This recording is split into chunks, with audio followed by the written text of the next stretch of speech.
자, 여러분들 오늘은 우리 기출 78회 그죠? 우리 해설 강의 좀 드리도록 하겠습니다. 합격률이 조금 낮았는데요. 뭐 한 자리대 한 8% 정도 되는 것 같습니다. 도대체 어떤 논점 때문에 합격률이 한 자리인지 우리는 확인하고 그걸 대비할 수 있어야 될 것 같아요. 다 있잖아요. 어려운 부분이 있지만 개인마다 좀 있죠. 개인마다 좀 어려워하는 주제가 있고요. 또 공통적으로 어려워하는 주제도 있어요. 그러니까 개인마다 개인차가 있는 부분은, 그러니까 논점이 쉬운데 개인적으로 어려운 거는 이렇게 쉬운 논점을 이렇게 좀 체크해 봐야 되고, 공통적으로 어려운 건 다 어려운 거잖아요, 그죠? 근데 참고로 말씀드리면 공통적으로 어려운 문제를 틀렸다 해가지고 그 때문에 떨어지는 건 아니다라는 걸 말씀드립니다. 그러니까 항상 우리는 기본적인 거를 실수 없이 맞출 수 있냐가 가장 중요해요. 일단 그거를 그저 베이스를 깔아놓고 그 다음에 득점을 맞출라 하지, 어려운 거 맞추고 쉬운 거 틀리는 거는 그죠, 결코 좋은 공부 방법이 아니라는 거 말씀드립니다. 자, 이런 문제 이렇게 딱 봐요. 여러분들이 우리 시험 치면 이렇게 문제를 딱 펼쳐봐요. 펼쳐봐서 처음에 보면 1번 문제가, A형 1번 문제가 굉장히 뭐예요? 사람의 기를 죽이는 문제가 보통 일반적으로 포진됩니다. 그 말은 뭐냐면 그저 한번 너를 죽이는 거예요. 기를 팍 죽여가지고 뭐야. 그래서 여러분들이 이거 안에 첫 번째 문제하고 두 번째 문제가 안 풀리죠. 그러면 뭔가 꼬인다는 느낌이 들어요. 그러면 페이스가 안 좋아요. 그러면 이게 전환이 필요해요. 원가를 푼다든지. 근데 저는 이런 분이 최고 좀 답답한 부분이, 저는 제 모양에도 좀 못해요. 원가도 잘하는 거 아니에요. 세법도 그저 그래요 하면 도대체 어디서 맞추냐 이 말이잖아요. 득점을 맞출 수가 없는 거 아니에요. 그러니까 사람은 어느 정도 하면 자기가 잘 맞는 거, 좀 득점이 높은 게 있다고요. 그런 점을 이제 좀 부각해서 기본 점수를 맞출 수 있도록 해야 돼요. 그 중에 제가 만약에 꼽으라면 당연코 원가를 꼽겠습니다. 원가는 투입 대비 산출률이 굉장히 좋거든요. 짧은 시간에 할 수 있는데, 사람들이 우리나라의 고등학생 중에 56%가 수포자래요. 앙케이트를 해보니까 56%가 수포자예요. 중학생은 46%, 초딩은 35%? 지금 방금 보고 왔어요. 듣다 보니까 그런 수포자가 그렇다 이 말이죠. 근데 이제 그거 왜 그렇게 포기를 하느냐 하면, 원리를 이해 안 하고 그냥 문제만 냅다 푸니까, 이해 안 하고 그냥 계속 푸니까 재미가 없는 거잖아요, 그죠? 그러니까 이제 조금이나마 원리를 이 모형이 왜 필요하고 왜 어떻게 하는지 조금 알면, 한 번만 잡으면 개념 잡고 연습만 몇 번 하면 그 다음에 영원히 떠나지 않는 내 것이 되는데, 사람은 그까지가 힘들단 말이에요. 그죠? 근데 제 모형에 보세요. 얼마나 방대하냐고요. 방대하고 또 난이도가 좀 어렵다는 거죠. 근데 제가 볼 때 딱 보는 순간, 내가 딱 처음에 대전 충당금액 문제잖아요. 그러면 충당금액 논점을 아느냐 이거잖아요, 그죠? 그 점이 좀 논점이 되고요. 그 다음에 두 번째는 감가상각비 얘기잖아요. 이 정도는 할 수 있어야 된다고. 이걸 못한다? 그건 좀 곤란해요. 이건 아주 기본적인 문제잖아요. 상각 두 번 했을 때 단기 상각하고 누적 상각 누계액이 얼마인지를 모른다는 거는 말이 안 되잖아요. 그러니까 얘는 한 중간 난이도, 얘는 쉬운 거 맞춰야 되고, 얘도 보니까 이제 공사 수익이죠. 우리가 연습을 해봤는데요.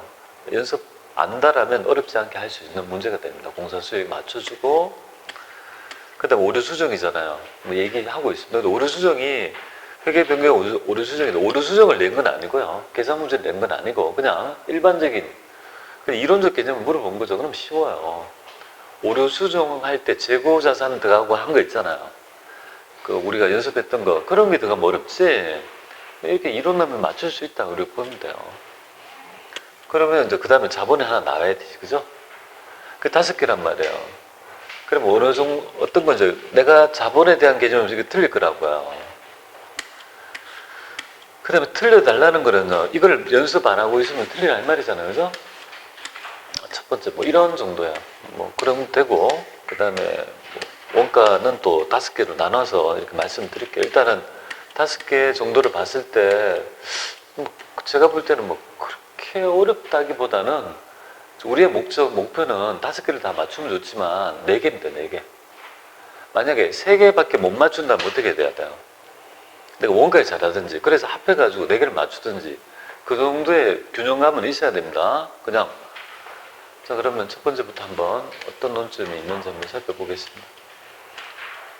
이제 일단은 우리가 틀린 것, 그죠? 옳은 것, 이것부터 먼저 구분해야 되겠죠. 그래서 틀린 것 하면 별로 어렵지 않아요. 틀린 것. 이렇게 하면. 옳은 것 하면 어렵고요. 틀린 것 하면 좀 쉽고, 그렇다. 이렇게 보면 돼요. 자, 지금 대손 충당금에 잔액이 있고, 그 다음에 히스토리를 쭉 얘기하는 거네요. 그죠? 그래서 우리가 지금 보니까 뭐 단기에 이식해야 될 것, 그 다음에 단기 말에 잔액은 얼마인지, 뭐 이런 여러 가지들을 묻고 있습니다. 그러면, 그 다음에 분계는 틀린 것. 8월 25일자에 보니까 현금으로 회수했다라면, 이런 분계가 있습니까? 세상에? 이런 분계 본 적이 있습니까? 지금 8월 25일 날 정기에 대손 떨었던 것 중에서 회수했다면 뭐 이런 걸 한 적이 없잖아요. 그죠? 대손 충당금 정가로 회치를 하는 거잖아요. 그러니까 이런 거 처음 보는 거 아니겠습니까? 이런 회계치는 없다고요. 근데 저는 이렇게 배웠어요. 제가 배웠을 때는. 한 30년 전에 이랬다고요. 예, 삼각채권 추심이 이렇게 수익 잡았다고요. 근데 수익 안 잡고 대손 충당금 정가로 회계 처리하면 어떻게 돼요? 답은 이거잖아요. 그죠? 우리 회수 회계 처리 4개 이렇게 해야 되잖아요. 이렇게 하면 대손 충당금 정가로 회계 처리하면 수익 계상한 꼴이 돼요. 왜냐하면 충당금 잔액이 있고 그 다음에 기말을 설정할 때 충당금 잔액이 있으니까 비용을 덜 계상하잖아요. 비용을 덜 계상하는 거랑 수익 잡은 건 똑같은 논리거든요. 그래서 대손 충당금 정가로 회계 처리하는 이유가 여기서 나타나요. 자, 일단 답은 뭐예요? 딱 보는 순간 아니라는 걸 알 수 있는데 우리는 이걸 통해서 대손 충당금의 문제는 기본 점수를 주기 위해서 많이 뺐네요. 한번 볼게요. 대손 처리했대요. 그럼 잔액은 대손 충당금 잔액 따라가 볼게요. 대손충. 대손 충당금 여기 30이다. 근데 대손 처리했으니까 지금 얼마 나갑니까? 끌어다 쓰니까 5만 원 빠지니까 25만 원 이렇게 되겠네요. 나는 회수했으니까 플러스 뭡니까? 28만 원 이렇게 되나요? 자, 그러면 우리가 기말에 이제 설정합니다. 채권의 위험을 평가해봐요. 그럼 여기에 채권 잔액 비례법이네요. 1000만 원 2%면 얼마가 됩니까? 20만 원 돼야 된다 이거잖아요. 그죠? 그러면 결국은 이때 잔액에서 이건 또 어떻게 잡겠습니까? 환입 잡아야 되네, 그죠? 기말에 대손 충당금 8만 원 잡고 대손 충당금 환입이라는 게 이렇게 잡잖아요. 그죠? 보통 이렇게 잡잖아요. 그런데 우리가 일반적으로 충당금 설정법은 이렇지만 우리 배웠잖아요. 그죠? 두 가지 방법이 있잖아요. 매출 채권에서 직접 가감할 수 있다는 말도 배웠잖아요. 그럼 직접 가감한다는 말이 뭐냐면 우리가 대손상각비를 어떻게 합니까? 직접 가감하면 대손상각 이렇게 팔만 이렇게 때릴 수도 있다고요. 그죠? 그리고 이제 여기에 보시면 대손상각비 8만 원 이렇게 할 수도 있다, 그죠? 마이너스 8만 이렇게 할 수도 있다고. 여기 바로 뭡니까? 직접 가감법, 직접 가감 차감법이죠. 그래서 직접 차감법이라 하면 안 되고 직접 가감법이라 해야 되나? 직접 가감법 가능하고 여기는 충당금 설정법이잖아요, 그죠? 충당금 설정법 이렇게. 자, 여기 요 네 번째 얘기가 바로 그거예요. 재무상태표에 있잖아요. 이거 충당금 설정법에 따라가면 이렇게 해야 되지만 직접 가감법에 따르면 직접 해당 계정에서 바로 차감할 수 있는 거잖아요. 이렇게 할 수도 있다고요. 그러니까 인정하잖아요. 그거 배웠잖아요. 그죠? 예, 그러니까 지금 보면 단기 대손상각비는 마이너스 8만 원이다. 이 말이 직접 가감법이라면 이거 해당이 되지 않습니까? 마이너스 8만 원 되는 것이고 기말의 충당금 잔액은 20만 원이고 가감의 순액으로 표시할 수도 이렇게 됩니다. 그런데 이 얘기가 좀 그죠? 약간 헷갈릴 수도 있잖아요. 여러분 직접 가감법이라는 걸 여기서 이제 처음으로 그죠? 이거 얘기는 들어봤지만 회계치를 직접 안 배웠으니까. 근데 얘는 그죠? 다른 건 모르지만 이렇게 해야 되잖아요. 우리가 시험에 딱 문제가 나왔을 때 잘 모르는 논점이 있다고요. 이 네 가지 논점을 다 알아가 푸는 문제가 있을 수도 있지만 대부분 그렇지 않거든요. 다른 건 모르지만 우리가 회수 회계 처리가 대손 들었다고 회수가 이게 아니라는 건 정확히 알잖아요. 그럼 이걸 믿고 뭡니까? 나머지는 잘 모르겠지만 나를 믿고 너 할 수밖에 없는 거예요. 그렇게 해서 맞춰야 돼요. 아시겠죠? 그래서 이 문제는 왜 틀렸냐, 왜 논점이 좀 있냐면 직접 가감할 수 있다는 걸 직접적으로 보여주는 있잖아요. 문제 중에 처음으로 출제된 문제입니다. 그러니까 조금 헷갈릴 수도 있고 어렵을 수 있죠. 그죠?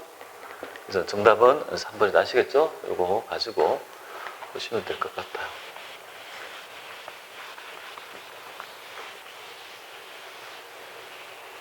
자, 그 다음에 이제 두 번째는 좀 쉬울 것 같아요. 그죠? 두 번째는 뭐 그렇게 어려운 건 아니고, 우리가 정률삼각 두 번 하면 되겠네요.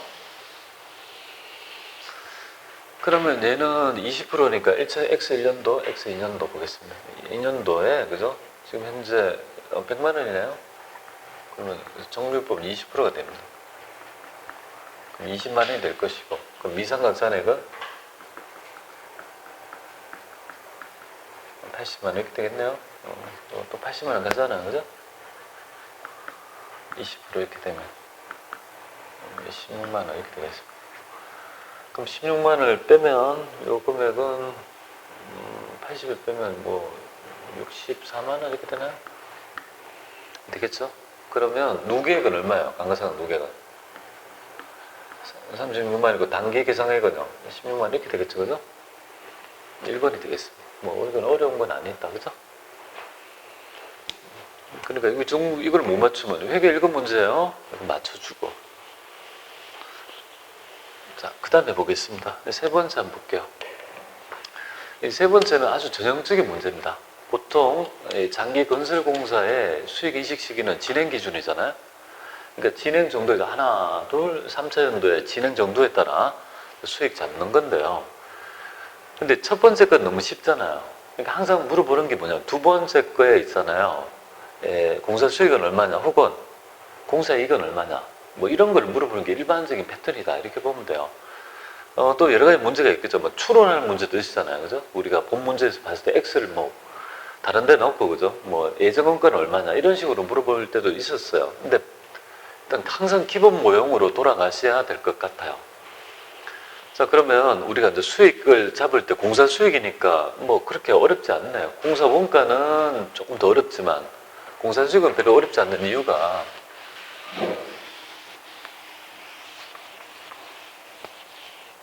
자, 일단은 수익 잡으려면요. 여기 두 연도 보겠습니다. 공사 수익, 공사 원가,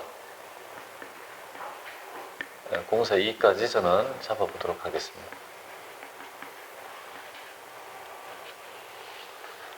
자, X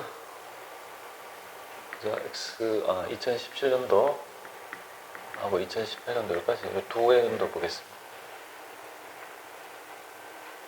물어보는 건 요거를 물어보는 거잖아요. 공사 수익을 물어보는 건데 제가 그냥 해볼게요.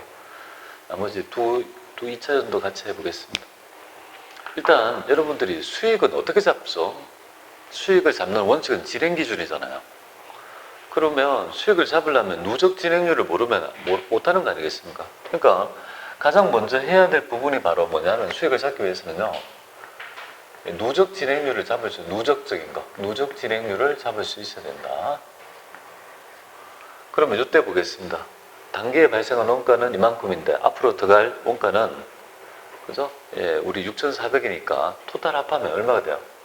추가적인 거니까. 총 예상 원가가 얼마죠? 8천 중에서 8천만 원 중에서 얼마 든 거예요, 이번에? 단기에 발생한 원가 비율이. 이건 20%다 이 말이잖아요, 그죠? 맞죠? 요렇게 되죠. 단기의 총 예정 원가 중에서 단기에 발생 원가의 비율이 바로 누적 진행률이잖아요, 그죠? 하나 구했고. 근데 그 다음 거를 구할 수 있어야 되죠. 그 다음 2018년도에 보니까 여기는 단기 발생 원가잖아요. 그러니까 누적이라는 말은 이걸 두 개를 더 해보세요. 두 개를 더 하면. 그러면 지금 누적 발생 원가는 얼마죠? 4,500이잖아요, 그죠? 그리고 앞으로 더 들 거면 이게 얼마나요? 4,500이래요. 그럼 총 예정 원가는 9,000이 되는 거야. 변하지 않는? 조금 더 변했죠, 그죠? 이건 9천만 원이라는 거 알아야 돼요. 9천만 원. 9천만 원인데 얼마 쓴 거예요? 누적으로 보면. 9천회 중에 4,500, 여기 두 개 합하면 4,500만 원 되잖아요. 그죠? 요렇게 잡을 수 있냐, 이거죠. 누적이라는 개념. 그럼 요거는 50%가 되는 거 아니에요? 요거를 뽑아낼 수 있는 게 그죠? 핵심적인, 그죠? 개념이다. 이렇게 보시면 돼요. 그죠? 아니, 총 공사 예정원가 앞으로 들 거잖아요. 그죠? 그럼 지금 발생한 게 얼마예요, 지금까지? 그리고 앞으로 추가적으로 더 들 게 얼마예요? 맞잖아. 거기 토탈 이제까지 총 예정원가잖아요, 여기까지. 그 맞잖아요. 아, 계약 금액 있나? 아, 여기 대금 청구액은 신경 쓸 필요 없어요. 우리 여기 요소가 아니에요. 맞잖아요. 이 시점에서 우리가 총 예상 원가는 이제까지 발생한 누적이 4,500이고 앞으로 4,500 더 들 거 아니에요. 9천이 총 들 건데 그 중에서 누적으로 한 거는 누적이잖아요. 4,500이다 이 말이잖아요. 그걸 볼 줄 알아야 돼요. 그리고 어떨 때 보면 여기가 누적 발생 원가라고 나올 때도 있어요. 그러니까 그것 때문에 헷갈리는 거예요, 여러분들이. 단기로 하면 누적으로 더해줘야 되고 누적 발생 원가라면 누적된 금액이니까 더 할 필요가 없는 거예요. 그것 때문에 헷갈리는 거예요. 그래서 이 문제는 공사 원가의 공사 수익의 전형적인 클래식한 문제, 아주 보편적인 얘기예요. 그냥 누구나가 다 일반적으로 그죠? 헷갈려하는 문제 패턴이다 이렇게 보면 돼요. 그 있잖아요. 초등학교 가보면 뭐 아주 전형적인 패턴 있잖아요. 그냥 이 문제 나오면 이거 나온다는 그냥 전형적인 문제다 이렇게 보면 돼요. 유형이. 즉 50%만 구할 수 있다면 이쪽이 어려운 게 아니잖아요. 결국은 누적 진행률 구하라는 문제 아니겠습니까? 그죠? 그러면 우리가 도급이 뭐야? 1억이니까 그럼 1억에 20%까지 했으니까 얘는 1억에 20%니까 얘는 2천만 원이었고 얘는 50%에서 뭔가 5, 그러면 5천만 원에서 이전가 3천이 되겠죠, 그죠? 여기 보면 이거 해볼게요. 여기 정답은 요건데 누적으로 하려면 1억 곱하기 어떻게 돼요? 50% 해야 되죠, 50%. 맞아, 누적이니까 누적으로 이제까지 2000년도까지 50% 수익 잡아야 된다. 근데 예전에 얼마 잡은 거야? 2천만 원 잡으니까 얘는 얼마가 된 거야? 3천만 원 잡아야지 두 개를 누적했을 때 50%만큼 수익적으로 잡는 거 아니에요, 그죠? 그거밖에 없는 거예요. 이 의미는 내가 이제까지 진행을 50% 했다는 말이에요. 수익도 50%가 진행이 돼야 된단 말이에요. 근데 예전에 잡은 거는 2천이니까 합합해보내면 당연히 3천을 더 잡아야 된다는 그거밖에 없는 거잖아요. 이거를 만약에 정 힘들면 의제 매입세액 안분 계산 한다고 생각하시면 되잖아요. 확정신고 때 토탈해서 있죠. 누적으로 이렇게 50% 잡아야 되는데 예정신고 때 2천만 원 잡아먹었다. 그럼 단기에 인식할 금액은 얼마냐? 그거 다를 게 있습니까? 없어요. 똑같은 논리라는 거죠. 자, 답은 일단은 3천이라고 나왔잖아요. 그죠? 그럼 이 문제는 그러면 결국은 어떤 문제냐면 진행률을 구하는 문제라고 생각하시면 돼요. 그죠? 그런 문제. 근데 얘가 여기 보면 1600이니까 얘는 1600이 되니까 얘는 얼마가 되겠습니까? 400이 될 것이고, 그죠? 빼면 400이 될 거 아니에요, 그죠? 그럼 요때 발생한 원가는 2900이잖아요, 그죠? 그럼 2900 하면 빼면 그 100만 원이 되는 거 아니에요, 그죠? 맞잖아요. 그렇게 될 건데, 그러면 이게 이익이 지금 누적 이익은 얼마죠? 500만 원이잖아요, 그죠? 그러니까 결국은 토탈 이건 마진이 없네.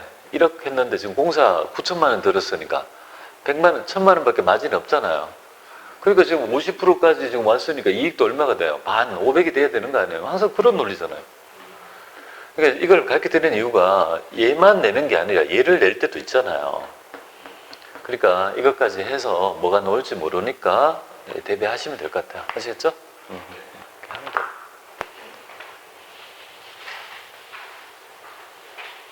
자, 그래서 이거 좀 보는 방법, 요것만 좀 순액인지 아니면 누적인지 그것만 잘 봐서 50% 보시면 될 것 같아요. 네 번째는 어렵지 않아요. 그러니까 오류 수정에 대한 설명도 옳은 것은 옳은 거네요. 자, 유형자산의 상각 방법을 정률에서 정액으로 바꾸는 건 추정의 변경이죠. 맞네요. 맞잖아요, 그죠? 정답은 1번인데요. 제가 항상 강조드렸잖아요. 이거는 방법 같지만 정책의 변경이 아니라 추정의 변경이라고. 꼭 알아야 된다. 이거 맞잖아요. 그죠? 그럼 나머지는 비율을 바꾸는 거는 정책이 아니라 추정의 변경, 단기에 발생한 정기 또는 그 이전에 중요하지 않은 이익은 단기의 손익 있죠. 영업의 손익을 인식하는데 이익잉여금 아니죠. 그건 중대한 오류일 때. 그 다음에 두 개 구분하기 힘들면 쫄병이 가서 망을 봐야 된다 했잖아요. 기억나요? 그러면 추정의 변경을 본다고 했잖아요. 정책의 변경 아니죠. 그죠? 그렇게 해서 정답은 1번이 될 것 같습니다. 만약에 얘들을 몰랐다 하더라도 뭐예요? 다 알아가지고 몰랐다 하더라도 나는 이거는 완벽하게 제가 강조를 많이 하잖아요. 이건 꼭 알아야 된다고. 막, 그죠? 그래서 오죽하면 뭐, 그죠? 이거 왜 그런지, 그래서 뭐 그런 별도로 얘기한 이유는 출제가 가능성이 높고 논점이 되니까 그런 말씀을 드려요. 이렇게 풀어보시면 돼요. 자, 다음 설명 중 맞는 것 묶어봐라 이 말이죠. 맞는 거, 되게 맞는 거, 틀린 거 좋은데 맞는 것, 옳은 것. 자, 자본의 논점은요, 만약에 이렇게 이론 문제가 나오면 뻔한 것들이 뭐냐면 자본 총계에 변화가 없는 거 있죠. 그 논점을 물어볼 수밖에 없어요. 그쵸? 그런데 또, 근데 별로 그렇게 8%까지 안 될 것 같은데, 뭐 이런 문제 별로 크게 어려운 건 아닌데. 근데 뒤에 보니까 이 부가가치세 있잖아요. 공통매수 안분 계산이 좀 어려웠어요. 그거는 3점이 다 날아갔다고 봐요. 그 정도, 나머지는 별로 없던데. 대충 오늘 아침에 저도 훑어봤거든요. 대충 이렇게 보니까. 근데 왜 8%밖에 안 됐을까요? 뭔가 이유가 있겠죠. 한번 계속 봐야 되겠죠. 그죠? 보겠습니다. 주식 배당액의 10% 이상을 자본금의 2분의 1까지 적립해야 한다는 것은 주식 배당이 아니고 뭐예요? 현금 배당이죠. 이건 틀렸죠. 이익준비가 뭔지 뭐예요? 현금 배당액에, 즉 현금 배당이 실질적인 자본의 유출이 일어나니까 거기에 대해서 닦는 거잖아요. 그죠? 금전 배당만 대상이고